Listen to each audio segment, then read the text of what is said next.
उन्हीं आँखों को चश्मे की कहीं ज्यादा जरूरत है, जिन्हें माँ बाप का टूटा हुआ चश्मा। सारा जग है प्रेरणा, प्रभाव सिर्फ राम है, भाव सूचियाँ बहुत हैं, भाव सिर्फ राम है।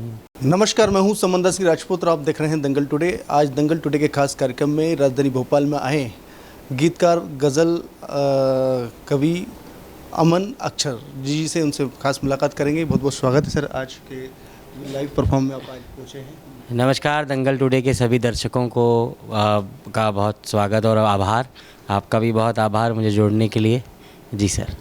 तो अमन जी, मैंने देखा है हमेशा कि आप भगवान राम पर गीत पे आप सुनाते हैं, तो वो चंद लाइन से आप आज के खास कार्यक्रम की शुरुआत करें।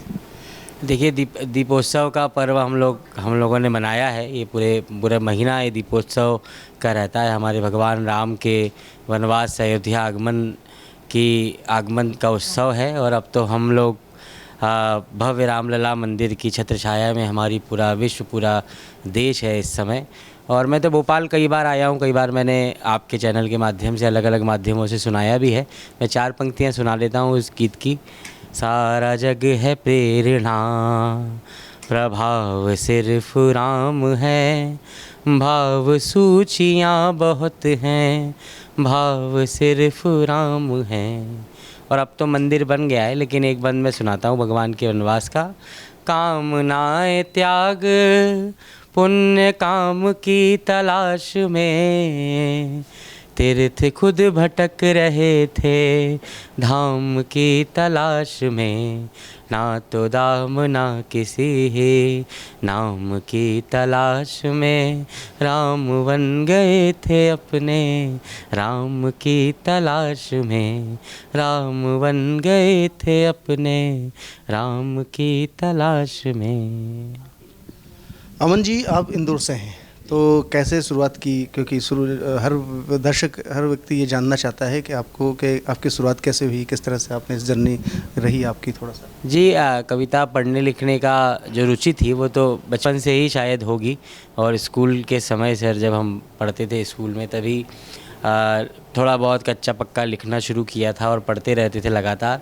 लेकिन कवि सम्मेलनों की, जो आप जिस तरह की बात कर रहे हैं, उसमें आने की प्रेरणा मेरे लिए हमेशा, मैं कहता हूँ कि डॉक्टर कुमार विश्वास जी का एक वीडियो उन दिनों खूब चर्चा में रहता था। जब ये वायरल टर्म नहीं आया था सोशल मीडिया का, तब उनका एक वीडियो बड़ा प्रचलित था। उसे देखकर समझ लीजिए कि 2007 या 8 में, जब मैं कॉलेज में जाने की तैयारी में था, तब मेरे मन में ये विचार उपजा होगा कि मुझे ये काम करना है।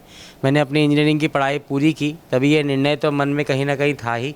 और धीरे धीरे उस पर काम करते रहे। और फिर पढ़ाई पूरी करने के बाद एक समय ऐसा आया कि कवि सम्मेलनों में आए, और सौभाग्य ये रहा कि जीवन का सबसे पहला संयोजन, ये बड़ा कार्यक्रम मैंने जो किया वो डॉक्टर कुमार विश्वास जी के साथ किया। ये जो मेरा अमन अक्षर नाम है, जो अक्षर उपनाम है, उन्होंने ही दिया। तो यात्रा तब से शुरू हुई। धीरे धीरे मेहनत करते रहे, लोग जानने लगे। फिर भगवान राम की कृपा से ये गीत हो गया, तो श्रोता वर्ग का और आप लोगों का प्रेम बढ़ता चला गया, जो निरंतर मिल रहा है। तो शुरुआत तो वैसे ही आम शुरुआत थी, जैसे किसी एक नए विद्यार्थी की शुरुआत होती है। अभी भी सीखने का क्रम जारी है और पूरी देश दुनिया की यात्राओं में इस समय व्यस्त हैं। अमन जी, देखा जाए तो राजधानी भोपाल में आप आए हैं, तो उसके पहले कब आए, कैसा क्या रहा यहाँ का एक्सपीरियंस, थोड़ा देना सकते हैं?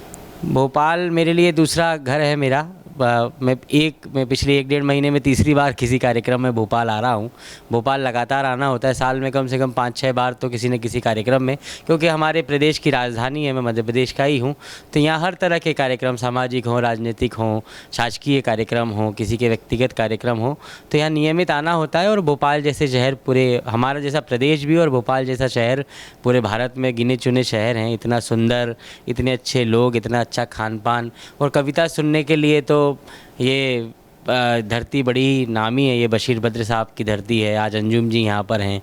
इन लोगों ने इस भोपाली की धरती है, तो यहाँ के श्रोता भी उतने ही ज़्यादा रसमय, उतने ही साहित्यिक हैं और सारे बड़े अच्छे अधिकारियों का, पढ़े लिखे लोगों का, बड़े बड़े संस्थान यहाँ पर हैं। आप जैसे मीडिया हाउसेस हैं जो सारे प्रदेश की पत्रकारिता का नेतृत्व करते हैं। तो इन सब की छत्र छाया में बहुत ही संस्कारित और साहित्यिक माहौल भोपाल में रहता है और पूरी देश में भोपाल की मिसाल दी जाती है। तो यहाँ आना हमेशा की तरह बहुत सुखमय है और मैं आशा करता हूँ कि लगातार यहाँ के लोगों का प्रेम मिलता रहेगा और जिस तरह मैं आता रहा हूँ और आगे भी आता रहूँगा और आज भी बहुत अच्छा लोग सुनेंगे। बहुत बहुत धन्यवाद सर। ये थे अमन अक्षर जी, जिन्होंने हमने आपको रूबरू कराया और उनकी चंद पंक्तियाँ भी आपको सुनाई है। दंगल टुडे में खास बने रहिए, देखते रहिए। नमस्कार।